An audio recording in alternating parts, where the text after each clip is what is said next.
오늘 우리가 살아가는 시대를 설명하는 중요한 단어 가운데 하나가 있습니다. 양극화입니다. 예전에는 소득의 차이를 많이 이야기했습니다. 그런데 요즘은 소득보다 더 큰 문제가 자산의 차이라고 합니다. 같은 월급을 받고 살아도 어떤 사람은 집값 상승으로 자산이 늘어나고 어떤 사람은 아무리 성실하게 일해도 출발선조차 따라가기 어렵다고 느낍니다. 젊은 세대는 결혼과 출산을 고민하기 전에 주거비와 생활비를 먼저 계산합니다. 부모 세대는 자녀들에게 더 좋은 미래를 물려주고 싶지만 현실은 점점 무겁게 느껴집니다. 그래서 많은 사람들의 마음속에는 이런 생각이 자리 잡습니다. 조금 더 있으면 안전할 것 같다. 조금 더 모으면 마음이 편해질 것 같다. 조금 더 가져야 남들처럼 살 수 있을 것 같다. 그런데 이상한 일이 있습니다. 더 많이 가져도 마음이 넉넉해지지 않을 때가 많습니다. 오히려 더 비교하게 되고 더 불안해지고 더 움켜쥐게 됩니다. 왜 그렇습니까? 소유가 많아져도 마음의 두려움이 해결되지 않기 때문입니다. 성경은 돈 자체가 악하다고 말하지 않습니다. 소유 자체를 죄라고 말씀하지도 않습니다. 성경에는 하나님께서 물질을 통해 사람을 돌보시는 장면이 나옵니다. 문제는 돈이 도구의 자리를 넘어서 마음의 주인이 될 때입니다. 소유가 하나님께서 맡기신 선물이 아니라 내가 붙잡아야만 하는 안전장치가 될 때 우리 영혼은 점점 더 좁아집니다. 오늘 말씀은 성령께서 임하신 교회가 돈과 소유를 어떻게 바라보게 되었는지 보여줍니다. 주일에는 사도행전 4장 23절부터 31절을 통해 성령께서 교회를 두려움보다 담대함으로 세우시는 모습을 보았습니다. 그들은 위협 앞에서 도망가지 않았고 한 마음으로 기도했으며 성령으로 충만하여 하나님의 말씀을 담대히 전했습니다. 바로 이어지는 오늘 본문은 그 담대함이 교회 안에서 어떻게 나타났는지를 보여줍니다.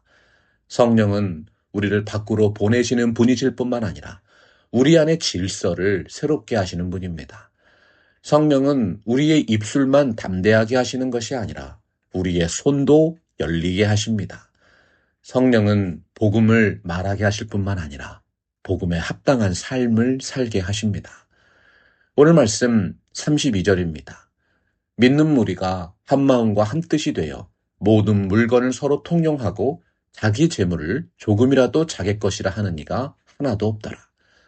단순히 초대교회의 아름다운 미담이 아닙니다. 성령께서 사람의 마음을 얼마나 깊이 변화시키는지 보여주는 말씀입니다. 성령이 임하시면 사람은 하나님을 새롭게 보게 됩니다. 하나님을 새롭게 보면 내가 가진 것도 새롭게 보입니다. 내 소유가 더 이상 나만을 위한 것이 아니라 하나님께서 누군가를 살리기 위해 맡기신 도구로 보이기 시작합니다. 오늘 말씀 통해서 성령이 우리의 마음을 어떻게 바꾸시는가? 교회가 경제적인 양극화와 고립의 시대 속에서 어떤 나눔의 공동체로 살아가야 하는지 함께 살펴보겠습니다. 성령은 소유보다 마음을 먼저 바꾸십니다. 오늘 말씀 보니까 믿는 무리가 한 마음과 한 뜻이 되었다고 했습니다. 가장 주목해야 하는 것은 나눔보다 마음입니다. 누가는 곧바로 그들이 물건을 나누었다고 말씀하지 않습니다. 먼저 한 마음과 한 뜻이 되었다고 강조합니다. 초대교회의 나눔은 단순한 경제 정책에서 나온 것이 아닙니다. 사람의 선한 의지만으로 만들어진 복지제도도 아닙니다. 성령께서 사람들의 마음을 하나로 묶으셨습니다. 마음이 하나가 되니까 소유도 새롭게 보이기 시작합니다. 서로를 형제 자매로 보게 되니까 다른 사람의 필요를 외면할 수 없게 되었습니다. 우리는 종종 나눔을 물질의 문제라고 생각합니다. 나는 가진 것이 별로 없어서 나눌 수가 없다고 생각하는 사람도 있습니다. 그러나 성경이 말씀하는 나눔은 영적인 사건입니다. 성령께서 마음을 바꾸실 때 손도 열립니다. 마음이 닫히면 많은 것을 가지고도 나눌 수가 없습니다. 그러나 마음이 열리면 작은 것도 누군가를 살리는 도구가 됩니다. 자기 재물을 조금이라도 자기 것이라 하는 이가 하나도 없더라. 초대교회가 사유 재산을 부정했다는 뜻이 아니지요. 강제로 모든 것을 내놓았다는 뜻도 아닙니다. 바나바의 경우처럼 사람들은 자발적으로 팔고 자발적으로 드렸습니다. 누구도 강요받지 않습니다. 누구도 체면 때문에 억지로 내놓지 않습니다. 중요한 것은 소유권이 아니라 마음의 주권입니다. 내 것이니까 아무도 건드릴 수 없다. 이러한 마음가짐에서 하나님이 나에게 맡기신 것이니 필요한 곳에 쓰이게 하소서. 새로운 마음으로 바뀐 것입니다.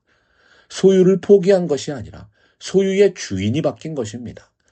내 소유의 최종 주인이 내가 아니라 하나님이심을 인정하게 된 것이죠. 여러분, 성령의 역사입니다. 성령은 물질을 없애는 분이 아니십니다. 그 물질의 주인을 바꾸시는 분입니다. 성령은 우리가 가진 모든 것을 무의미하게 만들지 않으십니다. 오히려 그것들을 하나님 나라의 도구로 새롭게 사용하십니다. 구약에서도 하나님은 이러한 나눔 공동체를 강조하셨습니다. 신명기 15장에서 하나님이 이스라엘에게 말씀하셨지요. 너희 중에 가난한 자가 없으리라. 모든 사람이 똑같이 부자가 된다는 뜻이 아닙니다. 하나님이 자기 백성 가운데 아무도 버려지지 않도록 지키시겠다는 의미입니다. 하나님은 이스라엘이 애굽에서 종되었던 과거를 잊지 않으셨습니다. 이것이 바로 언약의 신실하신 하나님의 모습입니다. 사도행전 4장은 그 신명기의 비전이 성령 안에서 교회 가운데 살아나는 장면입니다. 하나님이 오래전에 율법을 통해 보여주셨던 공동체의 이상이 이제 성령께서 세우신 교회 안에서 자발적인 사랑으로 나타나고 있습니다. 율법이 명령했던 것을 성령이 마음으로부터 가능하게 하신 것이지요. 여러분, 이것이 복음의 능력입니다. 복음은 단순히 죄책감을 줄여주는 메시지가 아닙니다. 사람의 관계를 바꾸고 공동체의 질서를 바꾸고 물질을 바라보는 눈까지 바꾸어 버립니다. 사도행전 4장의 성도들은 얼마 전까지만 해도 서로를 모르는 사람들이었습니다. 지역도 다르고 배경도 다르고 경제적인 형편도 달랐습니다. 그런데 성령이 임하시니까 그들은 서로를 남으로 보지 않았습니다. 그리스도 안에서 한 가족이 되었습니다. 가족은 계산과 판단으로 움직이지 않습니다. 자녀가 아프면 부모는 계산하지 않습니다. 형제가 어려움에 처하면 내 몫은 여기까지라고 주장하지 않습니다. 왜냐하면 복음적인 사랑이 관계를 바꾸기 때문이지요. 초대교회도 마찬가지입니다. 성령께서 그들에게 새로운 가족 의식을 주셨습니다. 나눔은 부담이 아니라 은혜의 흐름이 되었습니다. 사랑하는 성도 여러분, 오늘날 우리는 많이 연결되어 있지만 실제로는 많이 고립되어 있습니다. 전화번호는 많지만 마음을 나눌 사람은 적습니다. SNS에서 수많은 사람과 연결되어 있지만 정말 힘들 때, 어려울 때 연락할 사람이 없다고 느끼는 인생들이 많습니다. 경제적인 양극화가 심각해지는 시대입니다. 더욱 깊은 문제는 관계의 양극화입니다. 돈이 없는 것도 아픕니다. 내가 어려울 때 아무도 내 곁에 없다고 느끼는 것은 더 아픕니다. 병원비가 부담스러운 것도 힘들지만 그 병원길을 혼자 가야 한다고 생각해 보십시오. 얼마나 외롭겠습니까? 오늘날 많은 사람들은 물질의 부족보다 관계의 부재 속에서 무너지게 됩니다. 그래서 여러분, 성령께서 세우시는 교회는 달라야 합니다. 교회는 단순히 예배만 드리는 곳이 아닙니다. 서로가 짐을 함께 지고 서로의 부족함을 돌아보며 당신은 혼자가 아닙니다 말해주는 공동체입니다. 사도행전 4장의 교회는 그런 교회였습니다. 사도들이 큰 권능으로 주 예수의 부활을 증언하니 무리가 큰 은혜를 받았다. 누가는 나눔과 부활의 증언을 따로 떼어놓지 않습니다. 사도들이 큰 권능으로 예수님의 부활을 전파했고 공동체가 큰 은혜를 받았습니다. 그 은혜는 나눔으로 나타났습니다. 초대교회의 나눔은 단순한 인도주의가 아니었습니다. 부활의 복음의 열매입니다. 예수님이 죽음을 이기고 살아나셨다는 사실은 그들의 소유관을 바꿨습니다. 죽음이 마지막이 아니라면 이 땅의 소유도 마지막 안전이 아닙니다. 부활하신 주님이 우리의 생명이시라면 우리는 더 이상 물질을 붙잡아야 하는 그런 인생이 아닌 것이지요. 팀 켈러는 내가 만든 신에서 재물이 인간의 가장 강력한 우상이 될 수 있다고 주장합니다. 재물은 우리의 안전을 약속하고 자유를 약속하고 정체성을 약속합니다. 그러나 재물이 우리의 주인이 되면 우리는 결코 자유할 수 없습니다. 더 많이 가질수록 더 잃을까봐 두려워지고 더 높아질수록 떨어질까봐 불안해집니다. 그러나 복음은 우리에게 전혀 다른 안전을 선사합니다. 우리의 안전은 은행 계좌에 있지 않습니다. 우리의 안전은 부활하신 그리스도 안에 있습니다. 성령께서 우리의 마음을 다스리실 때 소유를 붙잡는 손을 조금씩 펼 수 있게 됩니다. 초대교회가 세상을 놀라게 한 것은 기적 때문만이 아니었습니다. 그들이 소유를 바라보는 방식을 바꾼 것이지요. 세상은 더 많이 가지는 사람을 성공한 사람이라고 부르지만 성령이 다스리는 사람은 더욱 많은 것을 흘려보내는 사람입니다. 여러분, 이것이 복음 안에 담겨 있는 나눔의 능력입니다. 나눔은 내가 가진 것이 많아서 하는 것이 아닙니다. 하나님이 나의 아버지이심을 믿기 때문에 하는 것입니다. 부활하신 예수님이 나의 생명이심을 믿기 때문에 나에게 주신 것을 감사함으로 하나님께 맡길 수 있는 것이지요. 복음은 소유를 줄이는 것이 아니라 사랑을 늘리는 능력입니다. 34절 보면 그 중에 가난한 사람이 없었다고 선포합니다. 여러분, 얼마나 아름다운 말씀입니까? 그 중에 가난한 사람이 한 사람도 없었다. 이 말씀은 초대교회 안에 경제적인 차이가 없었다는 뜻이 아니죠. 모든 사람이 같은 수준으로 살았다는 뜻도 아닙니다. 밭을 가진 사람도 있고 집을 가진 사람도 있고 경제적인 형편은 분명히 달랐습니다. 그런데 성경은 가난한 사람이 없었다고 선포합니다. 중요한 차이가 무엇입니까? 서로의 필요를 외면하지 않았다. 밭과 집이 있는 자는 팔아 그 판 것의 값을 가져다가 사도들의 발 앞에 두매 그들이 각 사람의 필요를 따라 나누어 줌이라. 여러분, 초대교회의 나눔은 충동적인 선심이 아니었습니다. 질서 없는 감정적인 동정이 아니었습니다. 필요를 살피고 책임있게 나누는 사랑이었습니다.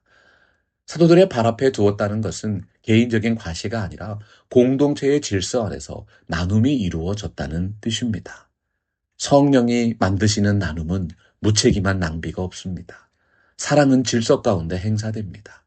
우리는 중요한 균형을 배워야 합니다. 나눔은 단순히 모든 것을 없애는 것이 아닙니다. 복음은 소유를 악으로 보지 않습니다. 복음은 소유가 사랑을 섬기게 만듭니다. 하나님께서 주신 것을 하나님 나라 질서 안에서 필요한 사람에게 흘러가게 하는 것입니다. 여러분, 이것이 우리가 교회에 헌금을 하는 이유입니다. 교회는 그리스도의 공동체입니다. 하나님께 헌금을 바칩니다. 교회가 그 헌금을 통해서 교회를 운영하고 하나님 나라의 확장을 위해서 선하게 사용하는 것이죠. 오늘날 우리가 사는 시대에는 두 가지 극단이 있습니다. 하나는 내 소유만을 붙잡고 다른 사람의 필요에는 무관심한 태도입니다. 또 다른 하나는 감정에 따라 무질서하게 돕다가 결국 지속하지 못하게 만드는 태도입니다. 성령께서 세우시는 나눔의 방법은 다릅니다. 필요를 보고 지혜롭게 분별하고 책임있게 흘려보내는 사랑입니다. 성령의 나눔은 따뜻하지만 무질서하지 않습니다. 실제적이지만 계산적이지 않습니다. 필요한 사람을 부끄럽게 하지 않으면서 공동체 전체가 함께 책임지는 은혜의 방식입니다. 이 장면의 마지막에 한 사람이 등장합니다. 누가는 그를 이렇게 소개합니다. 구브로에서 난 레위족 사람이 있으니 이름은 요셉이라. 사도들이 일컬어 바나바라 하니 번역하면 위로의 아들이라. 바나바는 밭을 팔아서 사도들의 발 앞에 두었습니다. 누가는 그의 행동을 길게 설명하지 않습니다. 그가 과시하지 않았기 때문이죠. 자신이 얼마나 희생했는지 말하지도 않습니다. 조용히 바쳤습니다. 그 조용한 헌신이 사도행전 전체에서 매우 큰 울림을 남겼습니다. 사도행전을 계속 읽어보면 바나바는 계속해서 사람을 세우는 사람으로 등장합니다. 사울이 회심한 후에 아무도 그를 믿지 않았습니다. 바나바가 바울을 사도들에게로 데리고 갔습니다. 모두가 바울의 과거를 보고 두려워할 때 바나바는 하나님께서 시작하신 은혜를 바라볼 수 있었습니다. 마가가 선교여행 중에서 실패했을 때도 바나바는 그를 다시 품었습니다.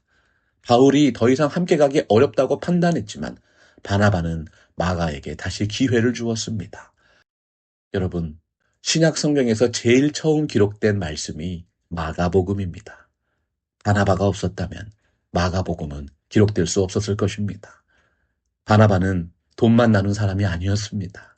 사람을 품는 사람이었습니다. 그의 나눔은 재정에서 시작되어서 관계로 이어졌습니다. 밭을 나누는 사람은 기회도 나누고 위로도 나누고 신뢰도 나누는 사람이 됩니다. 성령께서 만드는 교회의 모습입니다. 우리는 종종 나눔을 손해라고 생각합니다. 복음 안에서 나눔은 손해가 아니라 사랑의 확장입니다. 내가 가진 것이 줄어드는 것처럼 보이지만 사실은 하나님 나라의 기쁨이 커지는 것입니다. 내가 움켜진 것을 넣을 때 누군가의 삶의 숨통이 열립니다. 내가 시간을 내어줄 때 누군가는 혼자가 아니라는 힘을 얻습니다. 내가 용서를 선택할 때 깨어진 관계에 회복의 문이 열립니다. 여러분, 주는 것이 받는 것보다 복이 있습니다.